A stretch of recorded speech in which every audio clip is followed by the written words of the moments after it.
paano mo nagsasabi na susulat ang pangalan sa aklat? Yeah. Sa aklat ng buhay, okay?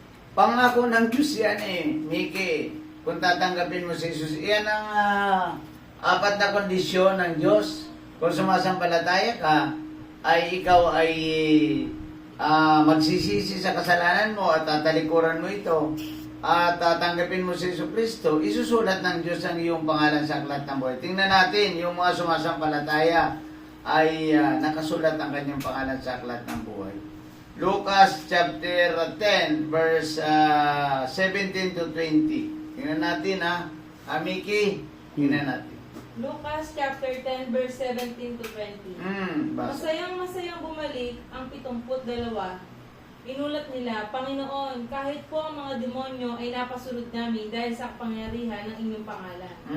Sinabi sa kanila ni Jesus, nakita kong parang kidlat na nahulog si Satanas mula sa langit.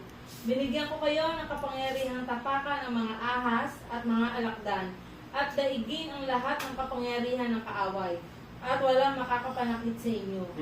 Ngunit mag-alala kayo, hindi dahil sa napapasunod ninyo ang masasamang espiritu, kundi dahil nakatala sa langit ang inyong mga pangalan. Yun.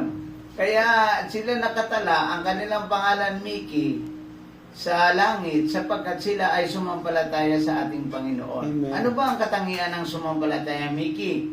Sila ay nagsisi sa kanilang kasalanan at tinanggap si Jesus sa kanilang mga puso para maisulat ang kanilang pangalan sa aklat ng buhay.